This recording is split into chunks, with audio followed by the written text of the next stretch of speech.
Welcome back to JOSKA-SKA-SKA. I'm Sam, And I'm Jim. and we are here with the finale of Fully Coolly Progressive. Fully coolly shit aggressive, as I like to call it. So, yeah, we Not finished funny. Progressive piece of shit. Progressive my asshole. Progressive, more like regressive. Oh, you said it. All right, yeah. But, What do we do? Yeah, we watch and review Fully Coolly sequel. Now we're on the sequel shows. We started with the good stuff.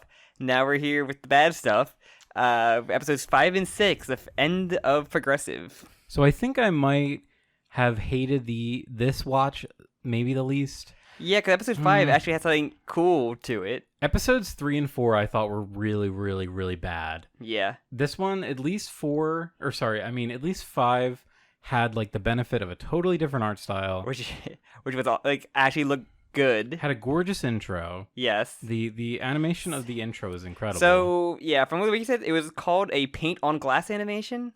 Oh yeah, that's the if you're not is it the end credits for Mob Psycho? Do you remember? I think it's the end. It's either the end credits or it's like certain scenes in Mob Psycho were done with that paint on glass style. There's like one artist in Japan who does it. I wonder if she did this too. She's like the go-to. Like she always does that style. Maybe It really blew up when the Mob Psycho show did it because that was like every time he would like kind of max out, it would have that kind of animation of him just like. I think it was that. It was either Kinda that being or it was surrounded like by the end credits. I can't remember. It's been so long since I've seen Mob Psycho. I don't remember the EDs too much more. I always remember the OPs more of Mob Psycho. But yeah, we I think it's called Full on the Planet, episode 5. And yeah, it had this, like I said, a really gorgeous like animation style, that paint on glass animation style in the beginning, and like it's actually looks really good, like despite all the plot shit happening. So the episode itself also did look good. I'm trying to remember what actually happens in this little intro thing. I kind of forget. Like all I remember is that it was just kind of pretty. Like it's like one of her dream sequences that we've gotten throughout the show. Almost every episode begins with one. This one, I think the 4th and the 6th one don't begin with the dream sequence. Yeah. But this one, yeah, it's basically just her kind of walking around being like happy, which is something we haven't seen. All the other dream sequences have been either really violent or the zombie one. But yeah, this like, one was like very pleasant. Her fighting all the Mechanica like irons in like in their mech outfit that we see later on. But yeah, I wanted to see who directed this one. It was directed by Kei Suzuwa, because the style of this one this was done by a totally different studio. Really? This is done by a different anime studio called Signal MD. Wow, maybe they should have done the rest of it. So they are even the action stuff was kind of cool in this episode. So they're like a what do you call that, like a branch off of Production IG. Okay. I feel like they should have done their whole entire they did Recovery of MMO Junkie. I watched that anime. Did you? I forgot about that one. Me too. It was very much just like a seasonal. Is that the one where the girl played the guy character and the guy played the girl character and they have a romance? I think it is. Yeah, it was cute. It was a cute little like gamer girl, like she quits her job to play. Whatever. Yeah.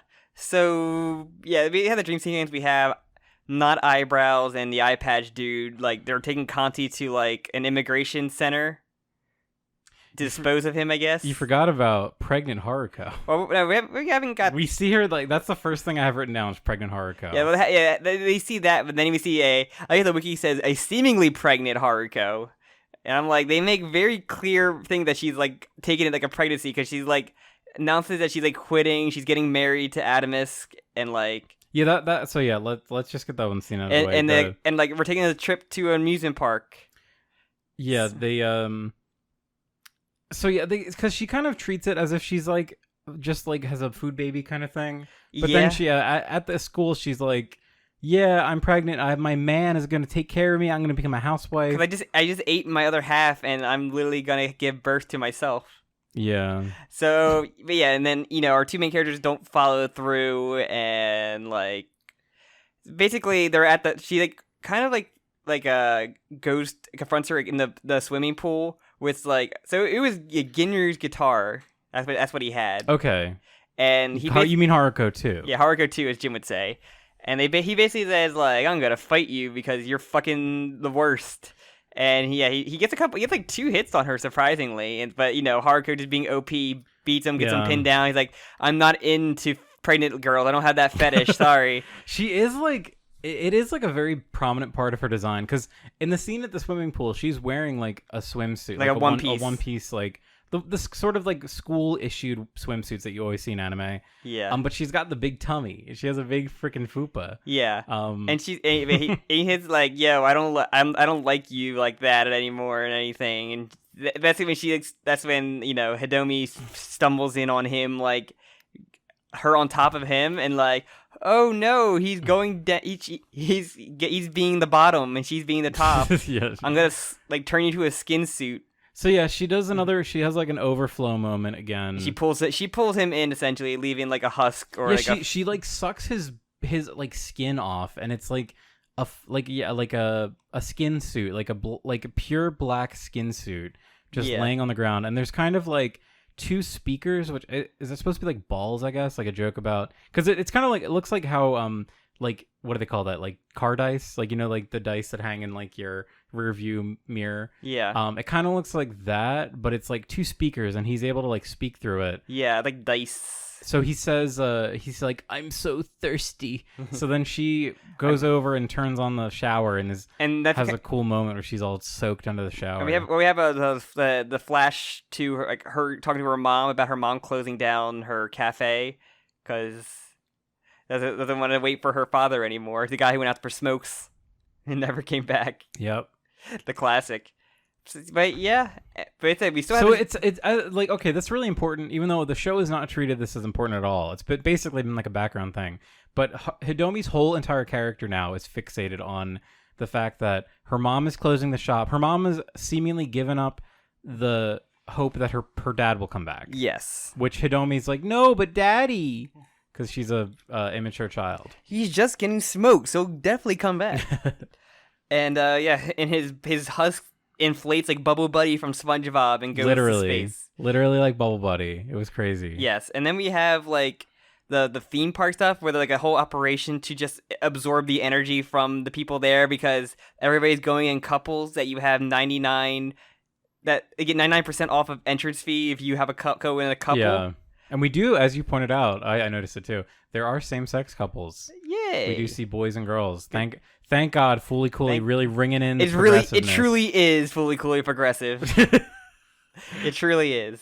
And so yeah, and then basically the theme park will transform into a robot, I guess, and they fight like the evil. They shoot the Mechanica because there's like because it's just a whole operation where they're just sucking all the juice from their heads, and the Dodo guy is activating it. And so yeah, ultimately, like what we've kind of learned, it's very similar to the original Fooly Cooly, where there was this background sort of conspiracy, this like weird cabal of people using, like, I guess, clandestine I'm using all these words, using like they're basically trying to fight this threat. They have this, like, they know that there's like an extraterrestrial threat, so they're trying to like combat it in some way. In this one, it's a lot more like ragtag, whereas in the original Fooly Cooly they had like a whole operation base, and it was like Nerve from Evangelion reference.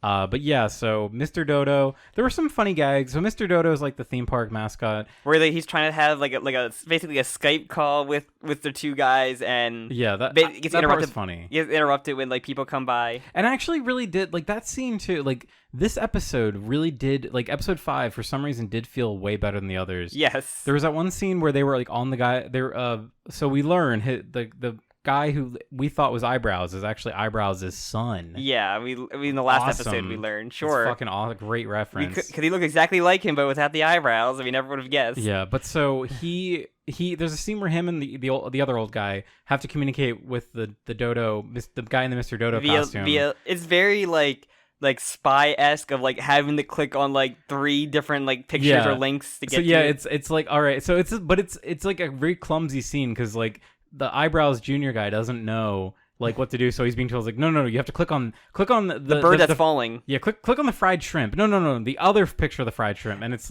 I actually liked. I thought that scene was kind of funny. I do like the Dodo guy is like, I have to act like the mascot in case some kid gets like an iPad and like presses the wrong like things multiple times. Which is funny. It's funny to imagine a kid just randomly typing in the spy code and seeing him. Yeah. But yeah, And that was like funny. Like the humor actually was funny there. They did a good job. You also have the scene where Ide's like bubble buddy husk is like picked up in like the immigration center satellite, where we see the old lady who just apparently just knows Fully Cooley characters and has like dog Conti. That's like the dog equivalent of like what Momimi had in like towards the end of Fully Cooley, which is like I'm like sure. I was really fucking angry at that. I hate. Like, we're so past doing a reference reference's sake. There's no reason to have Conti in this other than just, like, look, Conti. So, it's so cheap to just do a reference like, oh yeah, Conti just becomes the dog from episode 6 of the original Fully Cooley. Like, why? It means nothing. It's just a fucking reference. Yeah. So it also is happening while, like, the fight's happening between Medical Mechanica and Theme Park Robot. I do like the wiki says, as Haruko, who no longer appears to be pregnant, watches the battle unfold. Yeah, that goes away. So yeah, so Hidomi appears to Haruko, and she's like fused with like the metal, like because I guess that's like her overflowing and everything. I love the look of this because she's wearing like Ide's like jacket essentially with like this is a cool ass look, and like half her face is robotic, and she's like fighting by shooting, like she's not punching her, she's like shooting like metal out of her arm at like her battle. I'm like, oh, this is actually a really cool like actual like kind of a fight scene compared to everything else we've gotten this season. At least it wasn't them just flying around in the sky shooting like, missiles like and Dragon Ball. Like every other fight has just been like Dragon Ball, where they just fly around and hit each other with their fucking guitars. Yeah. It's like the best, most interesting thing to her. And so we keep talking about how the art style is different. We didn't really explain like, so it has like a really sketchy style. Yes. Like it's very like unfinished, kind of rough, but it works a lot for the humor. Because that was kind of my big problem with the early parts of this like second series was they would have all these jokes where they like Haruko's character would get all deformed like she would in the original. Yes. But it would be like so. Like, that's not something that any other characters do in this show, so it feels really out of place. Yeah, remember, Hidomi had that weird, like, look at me, I'm like a cat, like a cat. Yes. Like, she did it, like, twice, really. Yeah, and they stopped doing it. It's just weird, because, like, in the original Fully Cooley, the whole thing was, like, everything was wacky and weird, and, like, characters were constantly deforming. But, so this one, it actually makes more, like, visually, the designs feel like they do it better. Like, yes. When they deform, they don't feel as clean as, like, the other episodes did. Yes. They were just a lot better looking, I thought. If you watch like one episode of the show, like this is probably the most interesting, like visually, you can get something out of it more than the other ones. For the first like 2 minutes, for that first like beautiful the paint on glass sequence, if anything. Like... Yes. And then she basically just talks shit to Haruko while Haruko's like dodging it because Haruko can't get any comeuppance in this fucking show. No, because she's got to be in the sequel. She just talks trash to like, yo, you're just a girl in love, you're just a simp, man, and Sky turns red and Animus fucking arrives, I guess, because a giant cage is forming because he's a bird. So I'm confused here. So yeah, that sums that up pretty well. So Adamus obviously is a big, like, strong guy or bird, whatever. But he also is like inside the immigration. Is he like? Does he consume the immigration satellite because it cut? They're inside him. Like, so okay, let's go to the next episode. Yeah, the next episode begins called like Our Running, the finale. So it goes right into it. Like it doesn't. It does like actually kind of a recap of like. But the art style's back to normal. Yeah, the art style is unfortunately back to normal. But they like Haruko, Hidomi, and I guess that's it. They get like consumed into Adamus. He's in his bird form. And then when they wake up, they're like with the old lady in like a trash heap. I mean, maybe they all just get sucked into the NO dimension or whatever. I guess so. I guess that makes sense.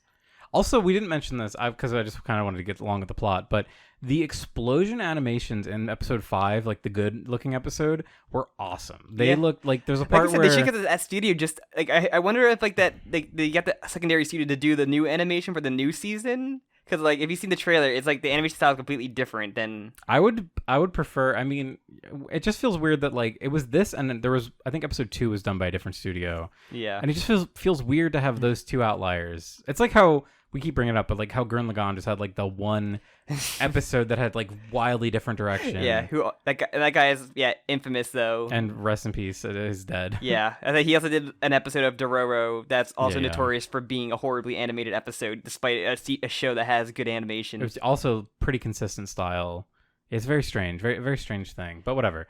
It's just like having a comic book artist that's known to be not very good or like notorious, and just like keep going back to them. He's fighting people not really liking the stuff. But Sam, he hits all the deadlines. Greg Land, he hits all the deadlines, Sam.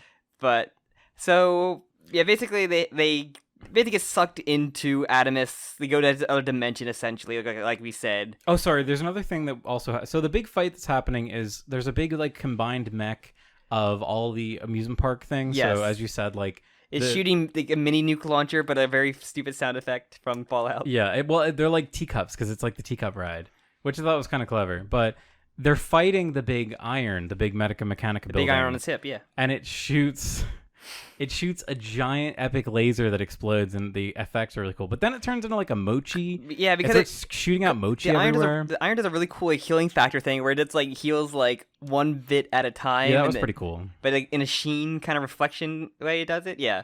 But yeah, it basically just shoots mochi. We didn't know it was mochi until someone says it's mochi. Yeah, we kept calling it cum because it looks like it was all white, and people just turned like to a white husk. Yeah, you immediately like freeze over because it's supposed to be like sex, and everything's about sex in this show. It's so true. Gotta be cum. They should have just called it cum instead of mochi. Yeah, they could have. They cowards though. I mean, she does say cock block at one point. She does. I also wrote my notes kill Haruko in all caps because I just really wanted Haruko to die. I was like praying for Haruko to get murdered. Yeah, because a lot of shit is happening with like like I said, like the cum and the mochi like projectile that says on the wiki. So basically everybody gets hardened. Eye patch and the old man with the eye patch and the not eyebrows get hit, but he finds Aiko there and he gives her the money that she had that she was going to use to spend her freedom. Okay. And he says that she's free now because he didn't. So all right, okay, we need to talk about Aiko. So Aiko was a character that didn't exist until episode 3. Yes. And then her whole thing was that she is like a rent-a-girlfriend for the fat kid. She's saving money up for something. Yeah, and we see her in the last episode putting money in like a jack-o'-lantern porcelain thing that she has. And yeah, in this one line, it's mentioned that she's apparently a slave of some sort because she's trying to buy her freedom. But she also needs the... What is she? Because she also has a moment where she connects with Kanti. So we have right now Haruko and Hidomi are in space with Adamusk, and the Aiko is talking to her dad or whatever, Eyebrows Jr. and he's like, you gotta do it, you gotta get the green plant that I gave you in episode 3. So she runs to get it, and of course Hidomi's mom is also there, and there's a weird moment where like they find the Kanti head. And the old lady like hits it, and then Aiko has like a big like drill like antenna that's like a plant looking thing that comes out of her head. Yeah. And then they have like a connection where like Kanti's eyes do the same visual effect that hers do. It's like TV static. Because basically the father said you basically goes get the plant with like the fat kid and Hidomi's mom. And yeah, when they get the plant and they just like go there, yeah, and she just like turns into like a tree essentially and everything. No, we're not even there yet. I know, we're not even there. But she also turns into a tree, but also like has like the potted plant, the sprout logo in front of that you would have over your head, and then just grows. I'm trying to see if like it just says that it just reacts to her and like. It makes so. And coming, she a robot? She becomes a receiver she's like the receiver for communicating through Kanti, I guess. I'm trying to see if anything. She takes, I'm gonna with no explanation. She presses her back against it, drops the plant. Okay. Here's what I'm speculating that she is probably also a robot. Yeah, a robot or like that comes from the no dimension or whatever. Yeah, but for some reason they have like experimented on her. Because we know that they've experimented with Kanti. Presumably, they put some of Kanti into her. Yeah. And then she's like their backup plan of like the Hail Mary. I'm just trying to read a wiki about it is connected to Aiko somehow and can serve as a catalyst for her transmitter activating. So I just don't understand why something that's so important doesn't get more. She's she has a communication that can cross through the NO dimension, which is true. So like it's just like weird. I don't understand. I don't know why she was only in one episode prior to this. Like. Aiko could have been like way more of a focus. She's legitimately an interesting character. Like the whole like fake rent-a-girlfriend thing is something that not only is it topical in anime, but it's also like, oh, that's a fun character dynamic. And maybe just like use the freedom thing as like a way to like, oh, she just wants to get away from her home life. She doesn't like it and she wants to go on her own. Yeah. Like, but yeah, it's weird. So yeah, and then as you said, so they have like a connection moment through the TV and through Aiko. Hidomi speaks with her mom. Yes. And she's like, "Mommy, I love you." And they're she's like, I'm sorry, I'm closing. I just want to you're growing up, and it's just gonna be no really point to having the restaurant when you grow up and everything. But like, we'll just run the restaurant together, not for waiting for Dad, but just a thing that me and you can do. Like, yay, we fixed our issues that we just had now. Yeah, the issues that were brought up last episode are final. Thank God they're concluded. Yes. Hidomi barely feels like a character. The daddy issues was like not really a big thing. It was mentioned a couple times. It was mentioned once, actually. Yeah. So yeah, like we said, Aiko just has her crew. They have the talk, and then she goes.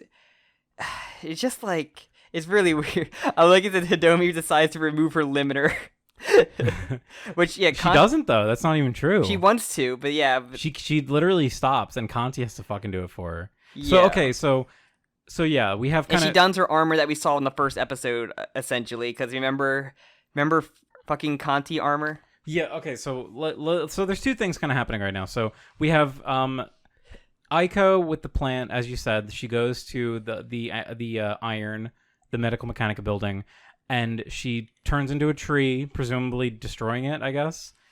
She becomes a tree, consuming it.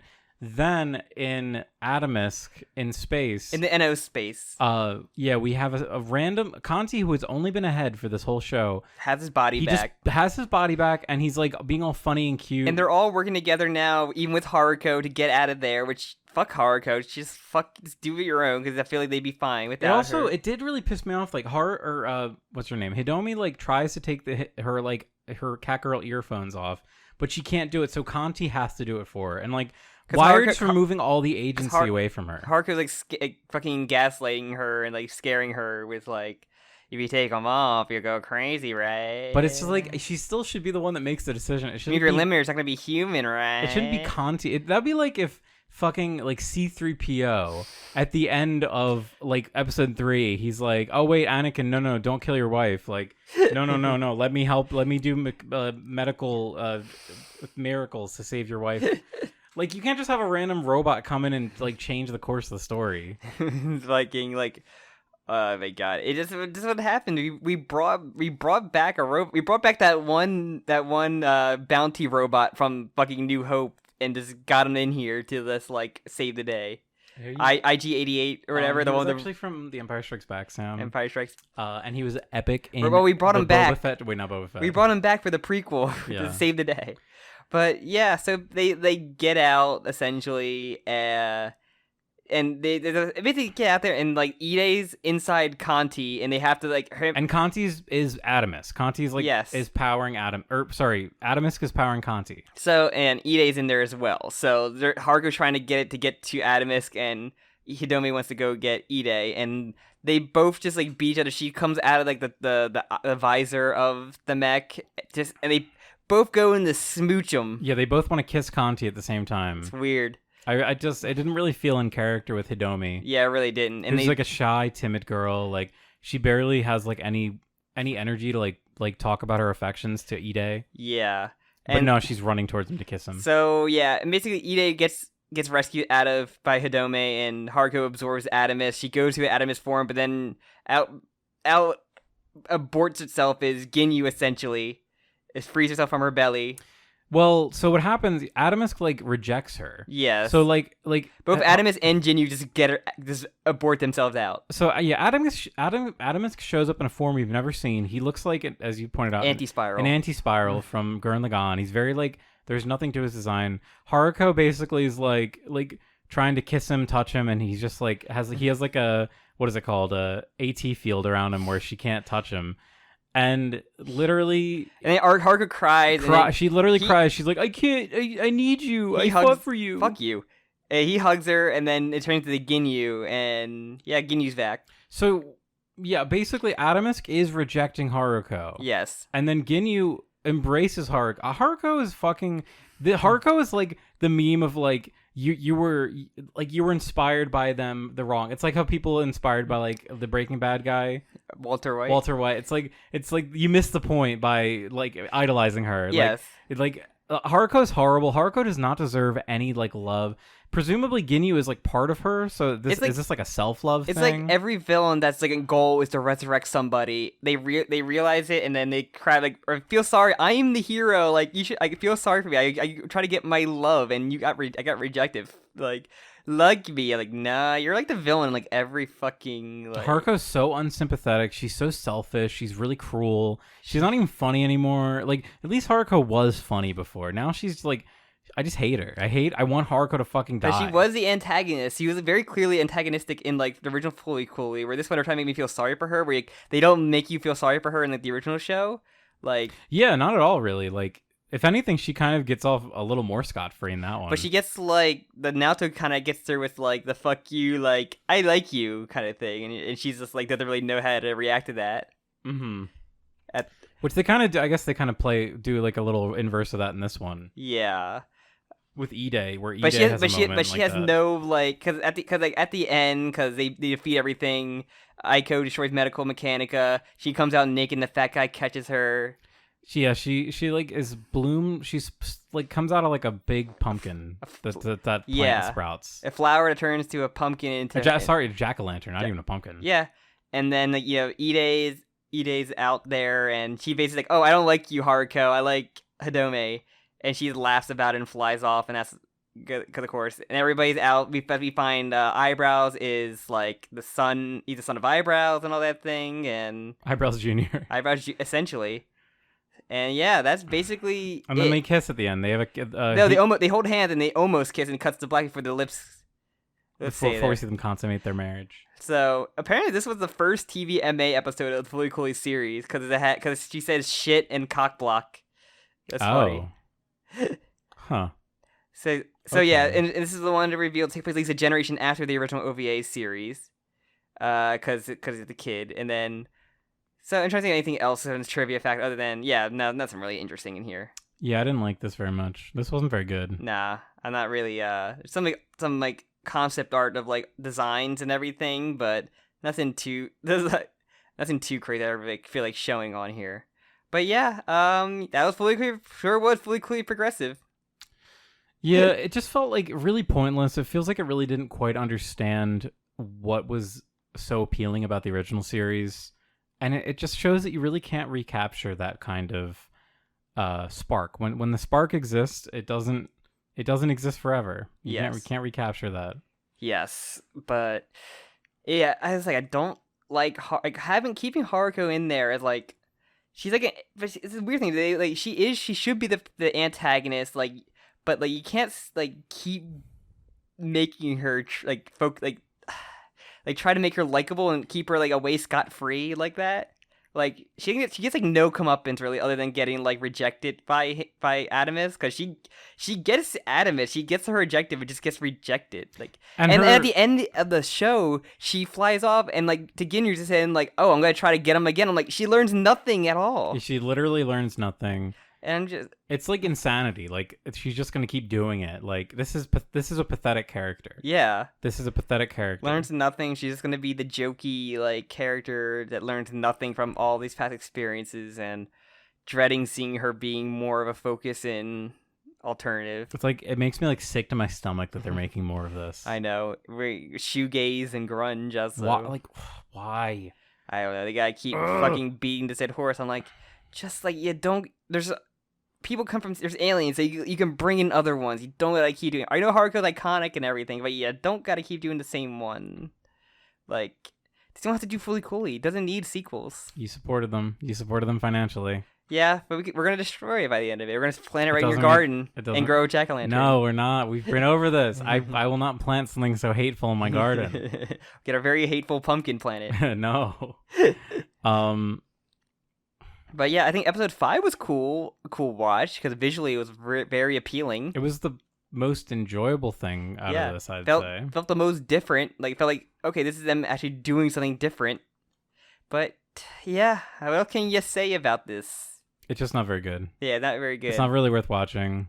But now we got the girl group Fully Coolly after this. Alternative. I'm so not Will looking forward to this. Will at this all. one have any returning characters come back in this one? Or Yeah, Haruko. not a Haruko, Oh, that was the big thing.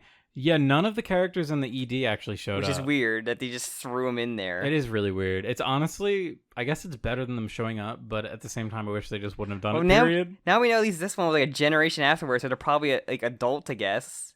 Because I don't want to see them though. Because like Eyebrow had a kid that's like in his fucking like 30s. Yeah, at least. So, yeah, I guess what can you say? I really have nothing else to say. I don't know. These deserve the non-viewership. It's just weird because, like, I mean, obviously Fooly Cooly is a huge fan favorite thing.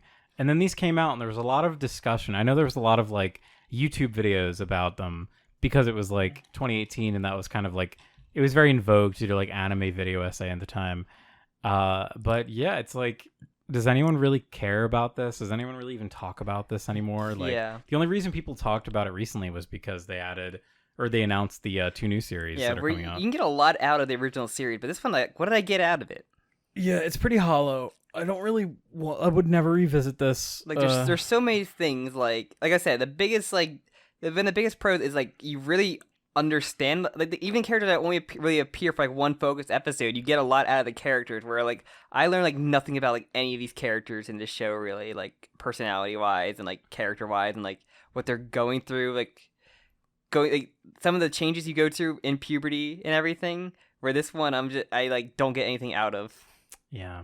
Like. Just wasn't very good.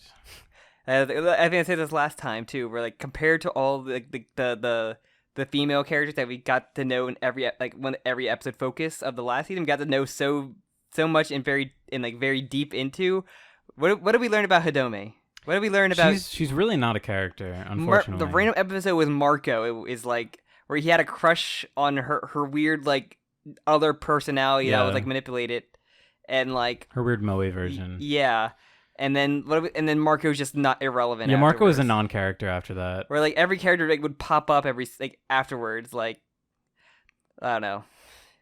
You know, that's like they think like just having weird like we'll just talk about. It's like we just talk out of our ass and bullshit like fully. It's like the standard. We put up all the dialogue in Fully Coolly and put it into a generator and have AI produce like the deep talk like they have in Fully Coolly, where like. Other one was kind of like crafted like that, like yeah. That's what it felt like. It felt like they put Fully Coolly dialogue into an AI and just spit this out. I don't want to say it's like 100% soulless because like you can tell that some of the animation is legitimately good. Like I said, episode 5 is legit the most unique like animation wise. Like it was a standout, but like even some of the other like the first episode I thought had some pretty decent animation. And then we get like I hate to say it, but the weird one, like, just like the sky fighting guitars and like then just dodging standard bullets, like the missiles and everything. But yeah, I really don't have much else to say about this. Honestly, I mean, it's over. It's over. It's finally over. You can finally take that DVD out of your fucking PlayStation. It's been sitting there, impregnating my PlayStation with cancer. Oh God. But yeah, I guess that's it for Progressive.